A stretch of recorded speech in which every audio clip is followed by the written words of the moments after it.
For the pregnancy process, what was the biggest surprise for you? Like, what happened that you just didn't expect or that you thought was extremely weird? Hey, this is the Wellness Essentials podcast. We for short. The We podcast is all things health and wellness, a place where women like you can come to be their authentic selves and be a part of a community that supports them in their health journey in every stage of life. This is the podcast for engaging health and wellness entertainment with actionable steps you can take into your everyday life.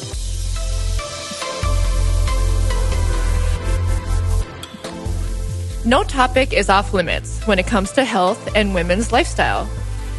Let's face it, being a woman comes with all sorts of fun.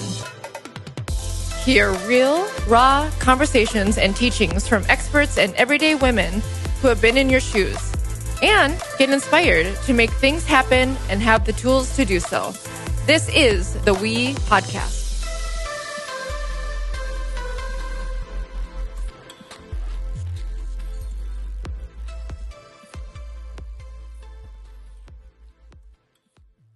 Hello, this is Laura with Checkable Medical, and today I am excited to welcome my longtime friend, Kallie Swenson, who is a mom of two beautiful little girls. And today we're going to be talking a little bit about what it's like to be a first-time mom and preparing for motherhood and all the good things that come around with that.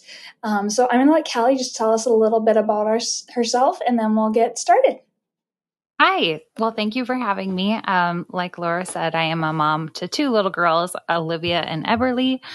I guess I'm part of the 2 under 2 club since Olivia is 20 months and Everly is 2 months. So yeah, I'm a full-time stay-at-home mom, but I also do some collaborating for a local blog and also have my own blog. Been married for 3 years, and we actually live in a pretty small home, 980 square feet, but it's both been challenging and wonderful for us as we are growing our family. Awesome. Kallie, did you always know that you wanted to be a mom? Yeah. It's funny because whenever people would talk about their dream wedding, I sometimes am like, I didn't really ever find myself daydreaming about that much growing up, but I absolutely thought about being a mom, and my mom did daycare growing up. And so I was around a lot of kids all the time, and I have 2 younger sisters, and I just feel like it was something that I always knew if I were able to have kids, I would absolutely love that. So yeah, I knew that was something I wanted. So you've always been kind of a natural caretaker with having little ones around all the time? Yeah, I think kind of being the oldest of 3, you sometimes find yourself almost like a second parent, kind of being the oldest and helping with the younger siblings. And then with my mom doing daycare, I was just kind of always around kids and helping out with that. So, I enjoyed it. I feel like that's kind of part of my personality is enjoying and being nurturing and that kind of thing. So, yeah. Well, first came love, and then came marriage, and then came babies in the baby carriage. After you kind of settled into your life with your husband, did you find that there was something that said to you, like, now is the time that I'm ready to have babies? We both talked a lot about in our dating, we were like, we definitely want children. And we always said we want an even number of children. So 2 or 4. I'm fine with 3 also. But for some reason in our heads, it made sense with 2 or 4. So we're at 2 now. But we knew shortly after we got married, we really wanted to start trying and see if that were something that would be possible for us. Did you do anything mentally, emotionally, physically to help kind of prepare yourself for pregnancy? Yeah, I mean, physically, I wanted to be at a healthy weight. I actually put on a little bit more weight than my baseline, I guess. And so physically, I kind of maybe prepared that way. I started taking more vitamins. And by more vitamins, I mean like taking multivitamin, because prior to that, I was not great at doing that. And I actually tracked first of all, I don't know how TMI you want to go, but I would track my cycles so that I understood. Anything's up for grabs here. Anything goes. Okay. I was like, I feel like there's no such thing as TMI. When you're talking about being a mom or pregnancy, it's just kind of out there. Right. I started tracking my ovulation to kind of understand that part. And then, mentally and I would say relationally, I just wanted to make sure Jordan and I were, again, on the same page. I think we had a fantastic dating life. We got to do some traveling, and even our honeymoon, we went to Hawaii. And so I felt like we had kind of had some time together before having kids, which I think is kind of important and might help lay the foundation for when you get to that point, just to make sure you two are on the same page. I think that's really important. So I felt like we were at a good place to, even though right after marriage we got pregnant shortly after, it felt like it was, a good time for us, or the right time. Yeah, I love that you guys had some time as a couple before you had time as parents. I think that's always a nice thing to have. Can you tell us a little bit about how your pregnancy went? We really want to help maybe people that are thinking about becoming a mom know what to expect, because I still think that there's a little bit of stigma around talking about the whole pregnancy experience and what we go through physically and emotionally during that. Absolutely. So whenever people ask me this question, I don't want to be negative or too scary, but I feel like it's important to be honest. And I feel like there was some things I experienced in my pregnancy that maybe I was surprised by. So I kind of like to lean into that, because I think that that's important, that moms know that it's normal. So what I'm talking about is I felt like, you hear about the glow and being pregnant, you're just going to be I don't know. I had this expectation I'm going to be feeling the glow and feel so radiant and feel like a superhero woman who's making a baby. And I did feel some of that, but I also went through these body changes. I was very sick with both my pregnancies. I had a lot of weight gain with both my pregnancies, and nothing where it was, necessarily concerning, but it was hard for me mentally, I think, to kind of come to terms with that, because I felt like I was supposed to experience this transformative, I don't know how you would explain it, but I felt like I was doing it wrong in my mind. I was like, oh, I thought I would feel one way and I totally feel differently. So I had a lot of fatigue at the beginning. I think that just really giving yourself a lot of grace when you're, especially in those early weeks, and you might experience some fatigue and nausea. And some people do feel great, and I'm jealous of those people sometimes, but know that it's normal if you don't feel your best, or you don't feel like you're necessarily experiencing the glow. I hope that's not too negative, but I mean, No, and I think it's important to be real, because I think people should know what to expect. I mean, pregnancy is not this small thing. I mean, maybe it's not that transformative thing, but it's an important part of the process. And I think if we can help prepare women for the beautiful things in pregnancy and childbirth, and also the things that our moms never talked about.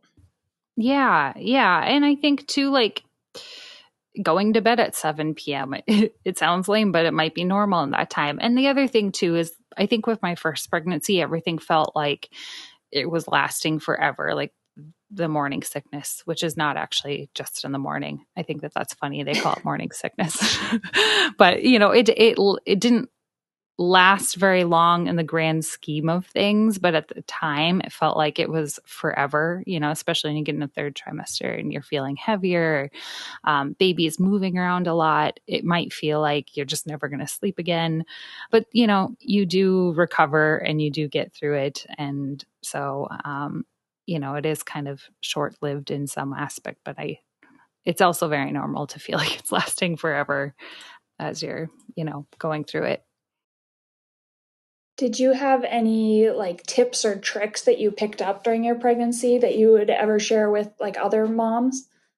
Yeah. So I guess Unisom and vitamin B6 were both very helpful to me with the morning sickness. Peppermint or gum or other hard candies really helped kind of taper off being nauseous. And then the other thing that I felt really helped me was at the very end where, kind of second to third trimester, was having a really good belly band for when you're getting, when your stomach's just kind of starting to grow and take some of that pressure off your back and have a belly band. I felt like those were kind of like the gadgety things or the tools that really helped me feel more comfortable. And I think that does make a huge difference if you can find things that are working for your body. And of course, talk to your doctor and figure out what those things are. But those are what really helped me. Oh, and we had a fetal Doppler with our second pregnancy.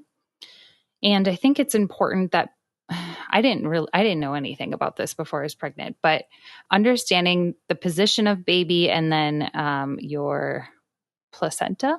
So I had what's called an anterior placenta, which means it was in front, and it makes it harder to feel baby kicking. So I was really worried because they say in your second pregnancy, you're going to feel baby kick sooner. And that wasn't the case. So I was actually really worried. And we had a fetal Doppler, which helped, but it was kind of spotty still. So just understanding kind of more about your body and how everything is working. And don't be afraid to ask questions. Like I would ask my doctor things and I would be like, sorry, I feel like I should know this. But she was great. She just kind of made me feel normal about it and said, a lot of women have questions. And again, just ask the question and go for it because that's only going to help you. What's the medical portion of pregnancy look like? Like, how do you know when to go into the doctor, and how often do you see them? What do you do with them during those 9 months? Yeah. So it's kind of weird because when you first get pregnant, my experience was you call, ask a nurse and you're like, hi, I'm pregnant and I'm excited. And what do I do now? And what's kind of scary is unless you're experiencing maybe bleeding or something along those lines where there might be a concern. With Olivia, my first, I was told we're going to wait till 8 weeks to go in. And then with Everly, they waited till 10 weeks for my first appointment.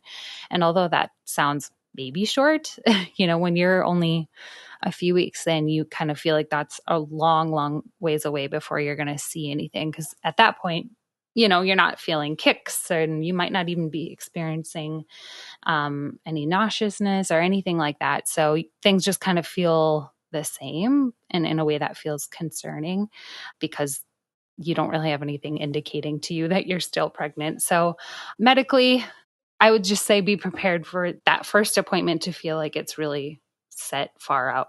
After that, I believe they meet with you once a month until, oh gosh, I want to say it's somewhere in your second trimester. I would have to look it up again. But then eventually it goes to every other week. And then I think it's at 36 weeks. It goes to every week. I would have to double check that. Okay. Yeah, I have no idea what that experience is like, never having a child. So I was just curious about how often you're seeing the doctor, what they actually do with you when you're in there. The other thing too that they'll do is each appointment, they take your blood pressure, ask you if you have any questions, concerns. The second trimester too, they may do an ultrasound at 12 weeks. So I thought for sure they were going to do an ultrasound at 8 weeks. And I went in and that was that first appointment. And Jordan and I were both so disappointed because we thought, oh, we're going to do an ultrasound. We're going to be able to see the baby. And actually they didn't do it at my first appointment. I was like, I cried in the car because I had waited all those weeks to see my little spot on the ultrasound and get my picture, whatever. It didn't happen. So be prepared that might not happen. They may wait till, I think it's 12 weeks for sure. They'll do your first ultrasound. And then they do the big, I call it the big ultrasound, around 20 weeks. So the full anatomy of baby, which is kind of the special one when you get to see maybe more of baby's features and find out the sex if you want to. So that one's really, really exciting. And that's smack dab in the middle. And then as you get to the end, it's pretty much every week. And things change quickly because Olivia was breech, which means feet down first, and they want baby head down. So the last couple weeks, I would just expect things to change and try to be flexible if you can be flexible, because things are, baby kind of decides how they're going to come and what position they're in. And you just kind of revolve your world around that at the end, especially. So, Right.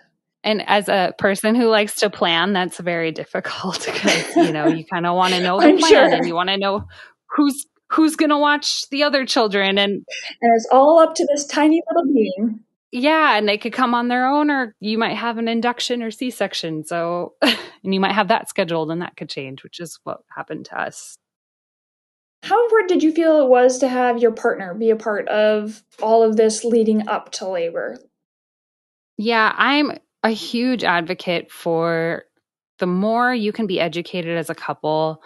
I feel like that's just a better starting point when you actually meet baby and are starting your journey into parenthood, because there's so much stress that does come with having a baby and so many wonderful things too, but having a really good partnership and being on the same page again. So ways you can put that into practice is a lot of hospitals will offer parenting classes, and I think a lot of them are online now, but they might go specifically into breastfeeding. They might talk about car seat safety. Like there's a lot of different ways that they break it up, but do as many of them as you can with your partner, because there's just a lot of information that I feel like sometimes women are like expected to be the ones to know all of that.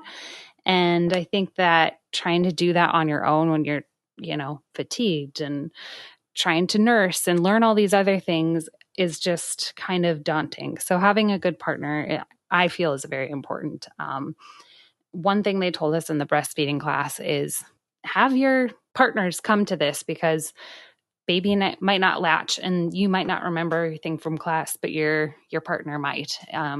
So it's kind of funny because there were times I struggled with nursing with Olivia, and Jordan would just come in the room and be like, oh yeah, I remember you have to sandwich your boob this way. Like it sounds weird, but or try, remember that position they showed us where she has her legs back behind you instead of in front. I just think that being in that together is special, and it kind of takes the stress off of having just one person be responsible for all that, and really think of it as being like a team in it. Cause it is hard, but it's also wonderful. Oh, yeah, I love that. Just kind of, like you said, it's a team, and fathers shouldn't have to wait until the baby's born to be involved. And I think it's also good for men to learn more about what a woman's body goes through during pregnancy and birth, because it's a lot. And I think we could use some empathy from our male partners during the pregnancy and birth process. Yeah, absolutely. Yeah. And just the other thing too is understanding postpartum depression and anxiety, and what that looks like, because they're actually, similar but different. And so if your partner can have a lens for that when you, may not be able to quite see what's going on, or again, you're fatigued, or you're experiencing some things that just aren't normal for you, having somebody who can really keep an eye out for that, I think is just, I don't know. I think that that's, again, important and going to help you together in the end and help your little one, Yeah. No, yeah, totally get it. It's all about that teamwork and having that shared mentality for the parenting and the work that goes into raising tiny little humans. Yeah. We worked out like a partner system too, where not our agreement, but just sort of worked out as I would nurse at night, especially at those early stages. You're kind of nursing every 2-3 hours. And so I would nurse, and then Jordan would take Olivia or Everly and then do the diaper change. And, if I had to pump after nursing, then he would go wash all the pump parts and come back to bed. And that was nice, so that I'm not up even longer doing those things. I can feed baby and then pass her off to him. And we found that to be a really good system. And I've heard that from other moms too, that if you can work out something like that for nighttime feedings, that might help both of you. Did that kind of understanding work itself out organically, or did you guys sit down and say, like, I think this will work best? For us, it just kind of happened. Jordan's pretty intuitive. So I feel like he just kind of knew if she's not going to sleep, it's going to really, he understands he's seen how that would affect me maybe after. Yeah, I would say that it mostly worked itself out organically, that we just kind of fell into that rhythm. And then when we had a second baby, we were like, oh yeah, that system really worked well. Jordan's a big systems guy. So he's like, okay, this is most efficient. Yeah. Let's do this. But, not everyone thinks that way. But Yeah. I would say either someone, sit down and talk about it together, or just go through it, see what's working, talk about what's not working, those kinds of things. The team at Checkable Medical is famously fussy about what goes into their bodies. Optimal health at every stage and every age is key to living a life you love. Choose better supplements with superior ingredients in simple, easy-to-absorb formats that fit into your daily life. Feel your best with Checkable Wellness. If you're ready to get started, check out checkablewellness.com for more details. Your healthcare begins at home. For the pregnancy process, what was the biggest surprise for you? Like, what happened that you just didn't expect, or that you thought was extremely weird? From being pregnant? Oh. Yeah. Those first few kicks I always thought it'd be like, I'd be walking somewhere and I'd feel the first kick and I'd know it's the first kick. And again, it would be magical or something along those lines. But it was more like, was that gas or was that something else? And then you realize over time, it's not just gas. And I know that sounds silly, but I think, again, it's kind of like when I was first sick, I was like, oh, did I eat something bad, or is this going to be like sticking around for a while, So I think sometimes just trying to just pay attention to your body, and again, ask your doctor if there's anything you're experiencing that you're not sure if it's normal. There were a few times where I wouldn't feel baby kick, and I was really worried about that. So I would call and ask, and they'd walk me through what to look for, what to do. So yeah, I think that was surprising. Just things happen in your body and you kind of feel like it maybe would be more defined, but it's kind of like, oh, what is this? Yeah. Same with my pregnancy, actually finding out that I'm pregnant. Again, we knew we were trying, so we knew kind of how many days we had to wait after conception to look at or take a pregnancy test. And so when I looked at my pregnancy test, it was the faintest pink little line. And I honestly couldn't tell. Like, I was in the bathroom squinting, like, am I pregnant? Am I not pregnant? Like, I can't really tell. And I had to go online to these like forums where other women are posting their pregnancy tests saying, can you see the line? So I think there's so much as you're going through pregnancy. You're like, what is this? Is this what I think it is? So knowing that you might be surprised as you go along, that's normal. So yeah, there was a lot of surprises, I think, along the way. So would you feel comfortable telling us a little bit about your birth story? Like, how did it start and how did it go, and ins and outs of that? Sure. Both girls were inductions, so I can kind of speak to how things are the same but different. With Olivia, I had gone in. I knew that I wanted to try and remain flexible. It was important to me that I try and have a natural birth, which means unmedicated. I felt like if I could go all the way without any sort of medical pain management, that I would feel good about that. And so I did. I started off the day with the injection. They do Pitocin to get things going. And I didn't really have any intervention until, so they started at 8 a.m. and I really didn't have any intervention until 8 p.m. And my thing about this is that, again, if you can just remain flexible, some people are really adamant, like, I'm going to do it this way, and that's fine. Again, whatever works for you. But I got to a point where I was just incredibly fatigued. I started to really have more intense contractions to a point where I was feeling faint. And so for me, I was like, you know what, I can't continue like this, or, I don't know. Like, I just felt like I was not well. And so I was like, you know what, we're going to do the epidural. I got the epidural, and then things kind of, I don't want to say progressed quickly from there. I was probably from 9 p.m. to midnight.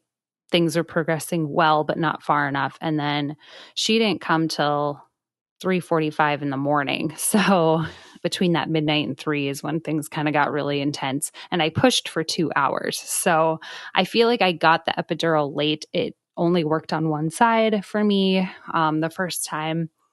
And so again, I'm glad I did it because it got me kind of further along faster than I think it would have if I hadn't had any intervention. Yeah. And then with Everly, same thing, started at 8 in the morning. And then I actually knew I wanted to. I went into the day like, yep, I'm going to do the epidural this time. I'm just going to be at peace about that decision. And I think I got it around noon. And then I started to progress pretty quickly after that. But I was surprised because shortly after I got my epidural, my blood pressure dropped. And so they had to help me out with that because I did not feel well. I felt really sick and faint and not quite sure what they gave me. But it helped me kind of recover from that. And then things progressed really quickly. I went from, there's all these numbers and things you learn as you're going through labor or, just before. And so I went from a 6 to an 8, which is important because 10 is complete. And then I went from 8 to a 10 within 4 o'clock, I was a 6. And then I think it was 5:30, I was an 8. And then 20 minutes later, I told Jordan, I'm like, I need to push. I'm a 10. He's like, no, they just took, they just measured you. You're only an 8. I'm like, no, go get the doctor. Sure enough, they came back, 15, 20 minutes later and I was pushing and I pushed for 15 minutes and she was here, which is much different than pushing for 2 hours with Olivia. So I'm not really saying whether or not one is better than the other, but medically, I guess those are kind of the things that happened along the way. And then seasonally and all that kind of stuff, like Olivia was born in the spring and then Everly was born in the fall. So it was kind of fun having different experiences seasonally too. So when we looked out, it was kind of special because we went into the hospital and there was snow everywhere, when we had Olivia. And when we left the hospital 4 days later, all the snow had melted and it felt like we were actually entering the spring and it felt like this really wonderful seasonal change. It was really, I don't know, It was kind of neat. And then with Everly, she was born in October and we were only there for a day. So we got discharged 24 hours later. So we weren't there for 4 days. So yeah. So, I mean, 2 totally different experiences with some similarities, but again, just be prepared to ask a lot of questions if you need to, and then be prepared. You might be there for longer than you think, because with Olivia, we weren't prepared for that. I think we were going to plan to be there for 2 or 3 days, and we were there for 4 due to some of her a little concerned about jaundice. So whereas Everly, we were able to be discharged right away. Labor, for someone who's never been through it, could you explain, I don't know if there is a way to explain how it feels, but the physicality of it, what would you compare it to for somebody who's never been through it? Gosh, I always love seeing those videos when they hook up a man to a machine. They're like, here's some labor pains. I'm like, I don't need to hook up. I love my husband, but if he has a cold, I think he thinks he's in that much pain. I'm terrible. I love him, but I was like, no, I think no, most honey, wives would you don't know. agree with you. Okay, here's something I can compare it to. I love running, and I had done a couple half marathons before. And so what I compare it to is sort of like a race. Maybe you start and you're just kind of at a particular pace for most of the race, and then you get to the end. And for me, whenever I got to the end of a race and you could see maybe more people lining the streets towards the end, I equate that with the pushing part. So for me, it's just kind of like things are going along and it kind of felt like, okay, when's the end coming? I'm just kind of, it hurts and I just kind of want to see the end, Yeah. But then when I got to pushing, I got really excited both times. I was like, you know what? It hurts a lot. But for me, it was sort of like, this is what I showed up for. This is what we're going to do, and actually nurses come in. It's kind of awesome. it almost is like a race because these nurses come in and they're like, come on, Kallie, push, you got it, push, push, push. And there's people encouraging you. You really are like, for me, my eyes were shut a lot of the time. So you don't even know who's in there and you're just kind of like in your moment. And so for me, I guess I really enjoyed pushing, even though it hurts and it is difficult and your body is like full force doing this thing it's designed to do. And for me, I thought that part was actually better than pre-pushing. So Yeah. I don't know if that would help anybody, but I think a lot of the times we're told like, oh, it hurts and oh, you're going to tear. Oh, you might poop or, you're kind of like almost afraid of it. But I found it actually really empowering and kind of like the grand finale to all of this. Because again, I struggled with enjoying pregnancy. And so knowing that we're literally in the last few seconds was like, I don't know. I really, really liked that part. And then really, you don't really know what's going on right after birth. You also birth your placenta afterwards, and they're possibly, we're going to go TMI, but they might be stitching you up or there might be things coming out, you really don't pay attention to that. And I know that this might sound cheesy, but you really do kind of forget all that when you are finally holding your little one. For your baby girls, did you get to hold them right away or do they take them away for a minute? How does that work? I did. So you can, before you go into, generally before you start the day, or if possible, before they kind of when they're triaging you, you go through your birth plan with them one more time. A lot of the times weeks before you meet with a coordinator and you say, these are my wishes. This is what I want to happen or not happen. And that's helpful because there's sort of a plan laid out as best you can.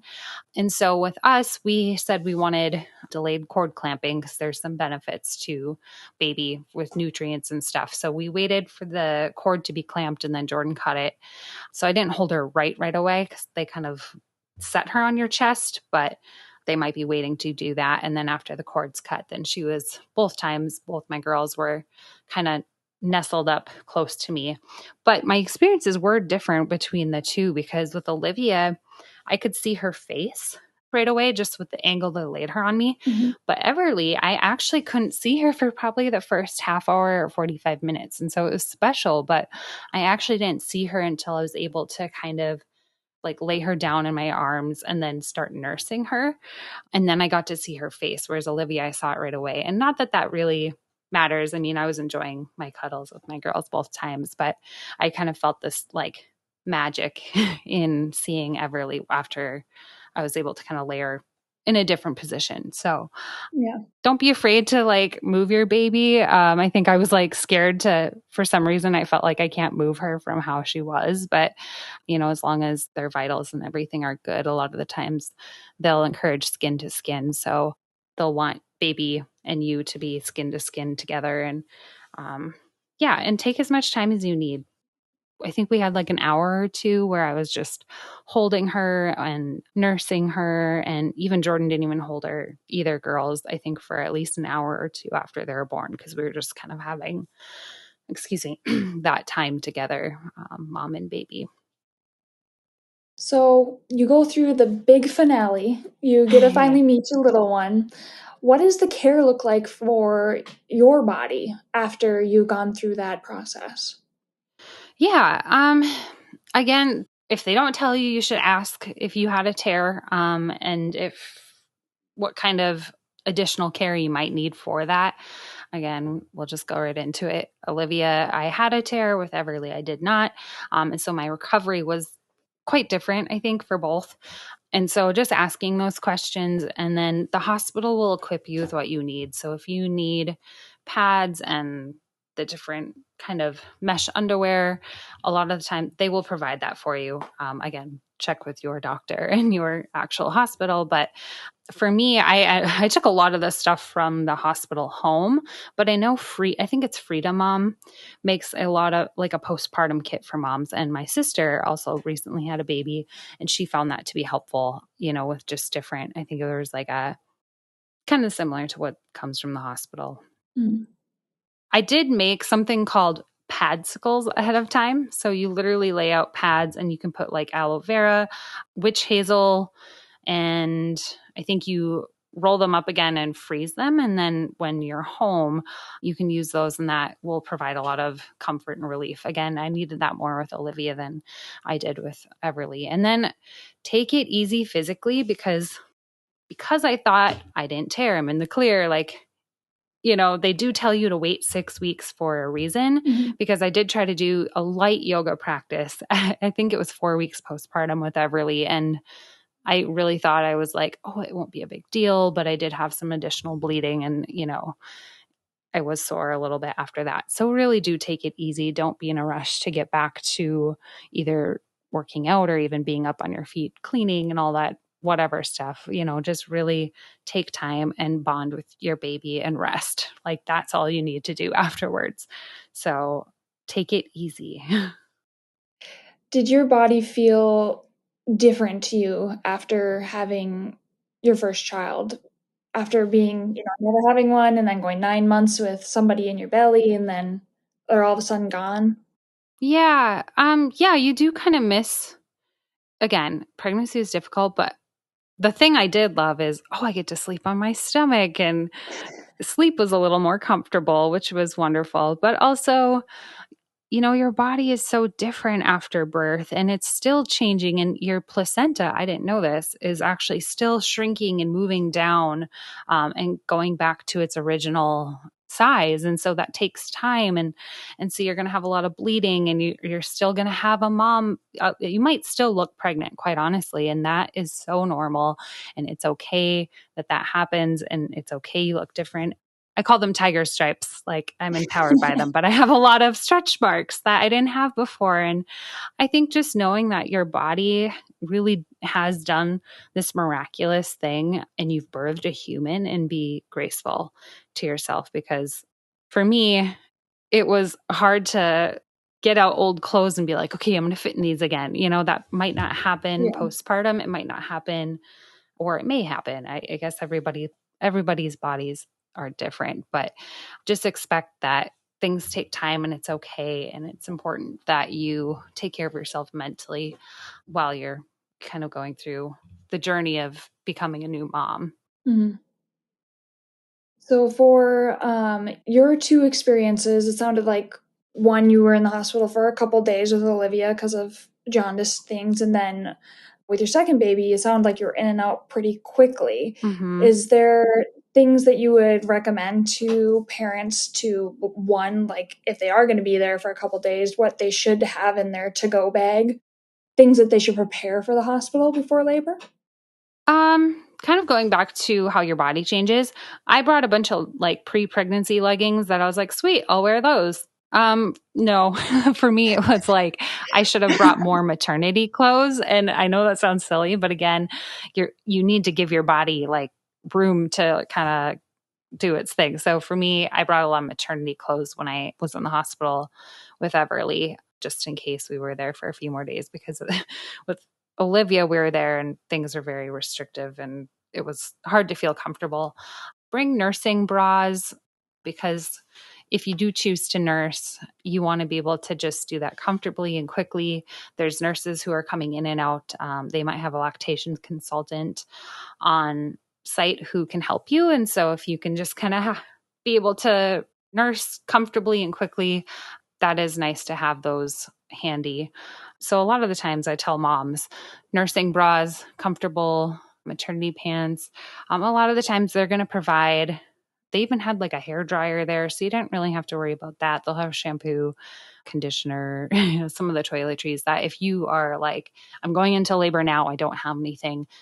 I can comfortably say, at least in our situation, that the hospital provided a lot of those things. Mm-hmm. But again, kind of consider what you want. And then, so our hospital provided a really big water bottle, but if they don't, then I would suggest getting a really big water bottle because, again, if you're nursing and just recovering from birth, you're going to want to be drinking lots and lots of fluids. So make sure you're drinking water when you are postpartum and stay on top of that because your body, again, it needs it. Yeah. Well, we're getting up to close to the end of our time here. I almost feel like we need to do like a part 2 about like those first few months as a mom. But did you have any other last words for any moms about the pregnancy or the birthing process that you'd like to impart your wisdom on? Again, just give yourself grace. Try and ask for help. That was hard for me my first time, but just know that, again, it's normal to ask questions. It's okay to feel like you're maybe not enjoying pregnancy as much as you had hoped, or birth or postpartum. You know, there might be parts you enjoy and there might be parts that are hard. And so just really lean into the community around you. Talk to your doctor if you need to find somebody like a counselor or therapist to talk to afterwards. Again, try to do that. You know, it's very accessible nowadays with after going through COVID. I feel like online platforms, it's a little easier to meet with people if you need to, whether it's a friend or, again, a professional. But just try to have community around you and give yourself grace and rest. I think that those would be kind of the 3 things I would say to a new mom. Awesome. Well, thank you so much for joining us and imparting some of your wisdom. And I think we will have to probably do a part 2 because I think we just barely touched the tip of the iceberg. And there's so much more we can learn about those first few months as a new mom. But thanks again for joining us on the Wellness Essential Podcast. Thank you for having me. We hope you enjoyed this episode of the We Podcast as much as us. If you want more wellness goodies, head over to the wellnessessentialspodcast.com for show notes, links, and resources mentioned in today's podcast. Remember to hit subscribe on your favorite podcast platform to get all the wellness details as soon as they are released. Cheers to living your healthiest and happiest life.